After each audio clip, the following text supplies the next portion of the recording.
মৰমৰ ছাত্ৰ-ছাত্ৰীসকল, মোৰ ইউটিউব চেনেললৈ তোমালোকক আজি পুনৰবাৰ স্বাগতম। আজি তোমালোকৰ বাবে অষ্টম শ্ৰেণীৰ সমাজ বিজ্ঞানৰ অধ্যায় নম্বৰ 9ৰ মানৱ সম্পদ উন্নয়নৰ নিৰ্দেশক আৰু মানৱ সম্পদ উন্নয়নৰ বৃত্তিমূলক শিক্ষাৰ ভূমিকা নামৰ পাঠটোৰ সকলো পাঠভিত্তিক প্ৰশ্ন উত্তৰ তোমালোকৰ বাবে লৈ আহিছোঁ। মৰমৰ ছাত্ৰ-ছাত্ৰীসকল, ভিডিঅ'টো স্কিপ নকৰাকৈ লাষ্টলৈকে চাই থাকিব। অনুশীলনীত 1 নম্বৰত দিছে চমু উত্তৰ লিখা। ইয়াৰ ক নম্বৰ কুৱেশ্যনটো হৈছে মানৱ সম্পদ কাক বোলে? ইয়াৰ উত্তৰ হ'ব সুস্বাস্থ্যৰ অধিকাৰী যি ব্যক্তিয়ে শিক্ষা আৰু প্ৰশিক্ষণৰ দ্বাৰা কৌশলী আৰু দক্ষতা সম্পন্ন হৈ উৎপাদনমূলক কামত নিজকে জড়িত কৰে তেওঁই মানৱ সম্পদ। খ নম্বৰ কুৱেশ্যন দিয়া আছে দেশৰ উৎপাদন কাৰ্যত কোনে অংশগ্ৰহণ কৰিব পাৰে? উত্তৰ হ'ব যি ব্যক্তিয়ে শাৰীৰিক আৰু মানসিক শ্ৰম কৰিব পাৰে আৰু ইয়াৰ লগতে তেওঁৰ প্ৰয়োজনীয় শিক্ষা আৰু প্ৰশিক্ষণ প্ৰাপ্ত হোৱাটো দৰকাৰী।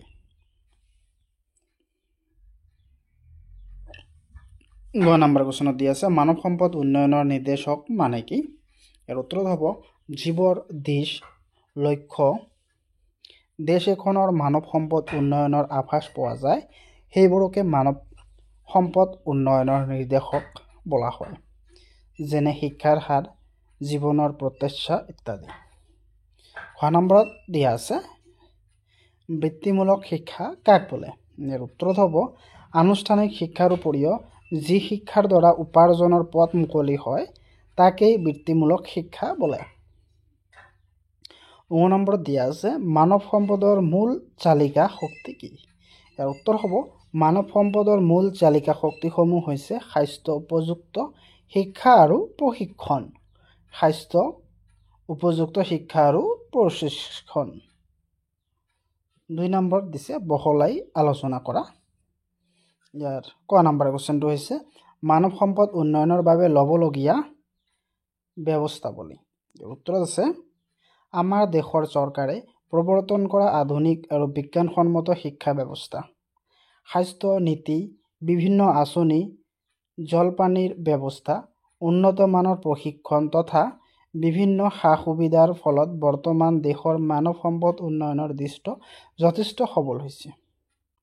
অৱশ্যে এই দিশত ক্ষিপ্ৰতা লাভ কৰিবলৈ আমাৰ দেশক এতিয়াও কিছু সময় লাগিব, কাৰণ ভূ আয়তনৰ তুলনাত দেশৰ জনসংখ্যাৰ ঘনত্ব বহু বেছি। ইমান সংখ্যক মানুহ একেলগে উপযুক্ত শিক্ষা, খাদ্য, বাসস্থান, কৰ্মস্থান আৰু স্বাস্থ্যৰ সুবিধা প্ৰদান কৰাটো বৰ সহজ কাম নহয়। কিন্তু আমাৰ দেশৰ চৰকাৰেও পৰিৱৰ্তিত সময়ৰ লগতে খাপ খোৱাকৈ শিক্ষা ব্যৱস্থা, প্ৰশিক্ষণৰ দৰে দিশসমূহত যথেষ্ট মনোনিৱেশ কৰিছে। সেয়েহে আগৰ তুলনাত শিক্ষিত মানুহৰ হাৰ বৃদ্ধি পাইছে আৰু তাৰ লগে লগে মানৱ সম্পদলৈ উন্নতি হৈছে। খ নম্বৰত দি আছে মানৱ সম্পদ উন্নয়নৰ নিৰ্দেশকসমূহ। আৰু উত্তৰত হ'ব মানৱ সম্পদৰ উন্নয়নৰ নিৰ্দেশকসমূহ হৈছে শিক্ষাৰ হাৰ। শিক্ষা ব্যৱস্থা সঠিক হ'লেহে উন্নত মানৱ সম্পদ তৈয়াৰ কৰাটো সম্ভৱ হৈ উঠে। প্ৰকৃত শিক্ষাই জ্ঞান আৰু দক্ষতা বৃদ্ধি কৰে। জ্ঞান আৰু দক্ষতা বৃদ্ধি কৰিব পৰা শিক্ষাৰ যোগেদি শিক্ষিতৰ হাৰ বঢ়াব পৰাটোৱেই মানৱ সম্পদৰ উন্নয়নৰ কথা সূচায়। আৰু জীৱনৰ প্ৰত্যাশা এটা শিশুৰ জন্মৰ পৰা কিমান বয়সলৈকে সুস্থ সবলভাৱে জীয়াই থাকে তাক জীৱন প্ৰত্যাশাই নিৰ্ণয় কৰে। এই প্ৰত্যাশা যিমানেই বেছি হ'ব মানুহক সম্পদৰ হাৰলৈ ৰূপান্তৰিতৰ হাৰো সিমান বেছি হ'ব। তাৰপিছত জনমূৰি আয়। দেশ এখনৰ মুঠ ৰাষ্ট্ৰীয় আয়ক দেশখনৰ মুঠ জনসংখ্যাৰ হৰণ কৰিলেই যি আয় উপলব্ধ হয় তাকেই জনমূৰি আয় বোলে। তাৰপিছত যে বিদ্যালয়ৰ ভৰ্তি আৰু বিদ্যালয় এৰাৰ বয়স। প্ৰাথমিক স্তৰৰ পৰা উচ্চ শিক্ষা স্তৰ পৰ্যন্ত বিদ্যালয়ৰ মহাবিদ্যালয়সমূহত ছাত্ৰ ছাত্ৰীৰ নামভৰ্তিকৰণৰ হাৰ উচ্চ আৰু বিদ্যালয় আৰু মহাবিদ্যালয়ৰ এৰাৰ হাৰ নিম্ন হোৱাটো মানৱ সম্পদৰ উন্নয়নৰ এটা উল্লেখযোগ্য দিশ। আৰু প্ৰতিষেধক টীকাকৰণৰ হাৰ। প্ৰতিষেধক টীকাকৰণে শিশুৰ স্বাস্থ্য সুৰক্ষা প্ৰদান কৰাৰ লগতেই দীৰ্ঘজীৱী কৰি তোলে। সেয়েহে প্ৰতিষেধক টিকাকৰণ মানৱ সম্পদ উন্নয়নৰ এটা নিৰ্দেশক বুলি গণ্য কৰা হয়। গ নম্বৰত দি আছে মানৱ সম্পদ উন্নয়ন আৰু বৃত্তিমূলক শিক্ষাৰ মাজত থকা পাৰ্থক্য। ইয়াৰ উত্তৰত হ'ব প্ৰচলিত শিক্ষণ ব্যৱস্থাই আমাক আত্মনিৰ্ভৰশীল কৰি গঢ়ি তুলিব পৰা নাই। গতিকে এতিয়া আমাক এনে শিক্ষাৰ প্ৰয়োজন হৈ পৰিছে যি শিক্ষাই প্ৰতিজন ব্যক্তিক উৎপাদনৰ ক্ষেত্ৰত নিৰ্ভৰশীল গঢ়ি তুলিব পাৰে। এই কাৰণেই বৃত্তিমূলক শিক্ষাৰ প্ৰয়োজনীয়তা আহি আছে। জীৱন ধাৰণৰ বাবে ব্যক্তি এজনে যি কাম কৰে তাকে সেই মানুহজনৰ বৃত্তি বুলি কোৱা হয়। কোনো ব্যক্তিয়ে কাপোৰ চিলাই কৰাৰ প্ৰশিক্ষণ লৈ দৰ্জী হিচাপে জীৱিকা অৰ্জন কৰিলে সেইটোৱেই হ'ব তেওঁৰ বৃত্তি। মানুহৰ দৈনন্দিন জীৱনৰ প্ৰয়োজন অনেক। এই প্ৰয়োজনসমূহ পূৰ কৰিব পাৰে কিছুমান দক্ষ ব্যক্তিয়ে। কাৰোবাৰ ঘৰত পানীকলৰ বিজুলী ঘটিলেই প্ৰয়োজন হয় পানীকল মিস্ত্ৰী। ঠিক তেনেদৰে মটৰ মেকানিক, কাঠ মিস্ত্ৰী, ৰাজমিস্ত্ৰী, painter, beautician, electrician, mobile, computer ভাল কৰা মানুহ আধুনিক জীৱনৰ অপৰিহাৰ্য অংশ। এই বিষয়বোৰত প্ৰশিক্ষণ লৈ মানুহে অতি সহজে উপাৰ্জনৰ পথ মোকলাব পাৰে। আধুনিক শিক্ষাৰ উপৰি যি শিক্ষাৰ দ্বাৰা উপাৰ্জনৰ পথ মুকলি হয় তাকেই বৃত্তিমূলক শিক্ষা বোলে। বৃত্তিমুখী শিক্ষাই মানুহৰ অকল উপাৰ্জনৰ ক্ষমকেই নকৰে, তাৰ লগে লগে দেশৰ নিবনুৱা সমস্যা লঘাব পাৰি স্বনিয়োজন পথ মুকলি কৰি লোৱাত সহায় কৰে। মানুহক আৰ্থিকভাৱে আত্মনিৰ্ভৰশীল কৰাত বৃত্তিমূলক শিক্ষাই সবল ভূমিকা লয় আৰু এয়েই পৰোক্ষভাৱেই মানৱ সম্পদৰ উত্তৰণকেই প্ৰতিফলিত কৰে। খ নম্বৰ কুৱেশ্যনত দিয়া আছে বৃত্তিমূলক শিক্ষাই কিদৰে নিবনুৱা সমস্যাক লঘাব কৰাত সহায় কৰে। উত্তৰ হ'ব নিবনুৱা সমস্যা বুলিলেই ব্যক্তি কৰ্মহীন অৱস্থাকে বুজায়। ব্যক্তিৰ কামৰ প্ৰতি ইচ্ছা আৰু ক্ষমতা থাকিলেও কৰ্মৰ অভাৱত এনেই সময় কটাবলগীয়া হয়।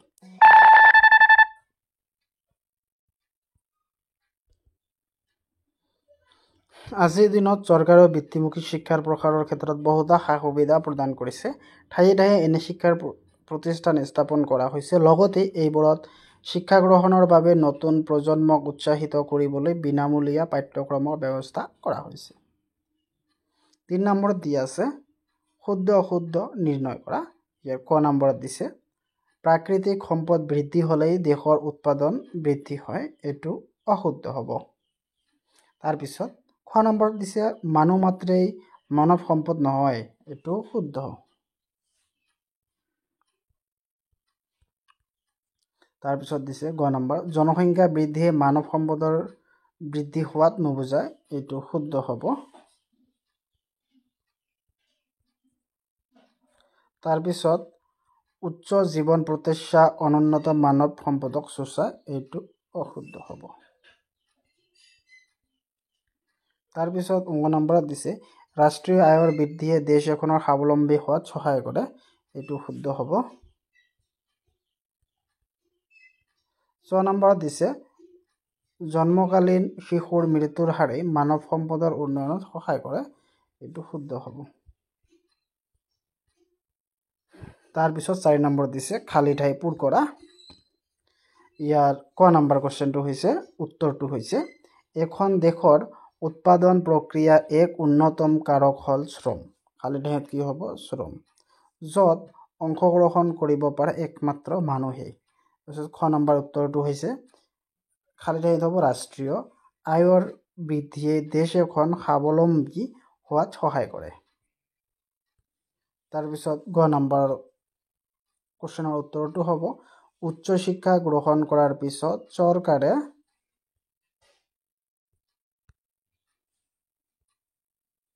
চৰকাৰে সকলো শিক্ষিত ব্যক্তিকেই চাকৰি যোগান ধৰাটো সম্ভৱ নহয়। খ নম্বৰ উত্তৰটো হৈছে খালী ঠাইত হ'ব গুণাগুণ শিক্ষা মানৱ সম্পদ উন্নয়নৰ প্ৰাথমিক যোগান।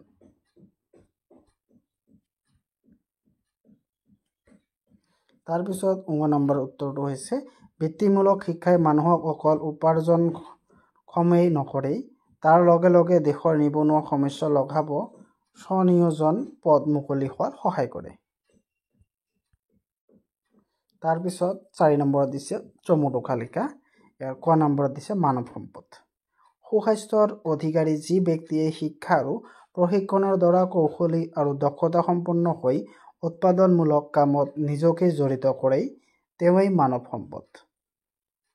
সম্পদ হিচাপে পৰিগণিত হ'বলৈ হ'লে মানুহেই উন্নত মানৰ জীৱন নিৰ্বাহৰ বাবে প্ৰয়োজনীয় শিক্ষা প্ৰশিক্ষণপ্ৰাপ্ত হোৱাৰ লগতে সুস্বাস্থ্যৰ অধিকাৰী হ'ব লাগিব। তাৰোপৰি ব্যক্তিৰ কাৰিকৰী দক্ষতা, কুশলতা, ব্যৱস্থাপনা আদিৰ দৰে গুণবোৰত জড়িত তেওঁ উৎপাদনমূলক কাৰ্যত নিজকে জড়িত কৰিব লাগিব। খ নম্বৰ দিছে মানৱ সম্পদ উন্নয়ন। ইয়াৰ উত্তৰত হ'ব মানৱ সম্পদ উন্নয়ন মানে মানুহক সম্পদ লৈ উন্নতিকৰণ অৱস্থা বা মানৱ সম্পদৰ বিকাশ সাধন কৰা। দেশ এখনত কেৱল জনসংখ্যা বৃদ্ধি হ'লে মানৱ সম্পদৰ উন্নয়ন নহয়। স্বাস্থ্য, উপযুক্ত শিক্ষা আৰু প্ৰশিক্ষণৰ দ্বাৰা মানৱ সম্পদৰ বিকাশ সাধন কৰিব পাৰি।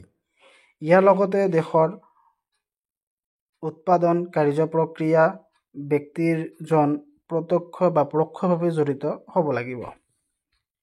যিমানে মানৱ সম্পদ উন্নয়ন হ'ব সিমানে দেশেও উৎপাদন কাৰ্যত সফলতা লাভ কৰি আৰু ৰাষ্ট্ৰীয় আয় বৃদ্ধি হ'ব। ৰাষ্ট্ৰীয় আয় বৃদ্ধিয়ে দেশ এখন স্বাৱলম্বী হোৱাত সহায় কৰে। গ নম্বৰ দিছে মানৱ সম্পদ উন্নয়নৰ নিৰ্দেশক।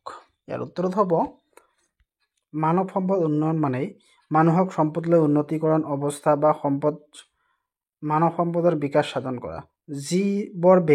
যিবোৰ দিশ লক্ষ্য কৰিলেই দেশ এখনৰ মানৱ সম্পদ উন্নয়নৰ আভাস পোৱা যায় সেইবোৰকে মানৱ সম্পদ উন্নয়নৰ নিৰ্দেশক বোলা হয়। যেনে শিক্ষাৰ হাৰ, জীৱনৰ প্ৰত্যাশা, জনমূৰি আয়, বিদ্যালয়ত ভৰ্তি আৰু বিদ্যালয় এৰাৰ বয়স, প্ৰতিষেধক টীকাকৰণৰ হাৰ ইত্যাদি। তাৰপিছত আছে বৃত্তিমূলক শিক্ষা। ইয়াৰ উত্তৰত হ'ব আনুষ্ঠানিক শিক্ষাৰ উপৰিও যি শিক্ষাৰ দ্বাৰা উপাৰ্জনৰ পথ মুকলি হয় তাকেই বৃত্তিমূলক শিক্ষা বোলে। প্ৰচলিত প্ৰশিক্ষণ ব্যৱস্থাই আমাক আত্মনিৰ্ভৰশীল কৰি গঢ়ি তুলিব পৰা নাই। গতিকে এতিয়া আমাক এনে শিক্ষাৰ প্ৰয়োজন হৈ পৰিছে যি শিক্ষাই প্ৰতিজন ব্যক্তিকে উৎপাদনৰ ক্ষেত্ৰত নিৰ্ভৰশীল কৰি গঢ়ি তুলিব পাৰে। সেইকাৰণে বৃত্তিমূলক শিক্ষাৰ প্ৰয়োজনীয় আহি পৰিছে।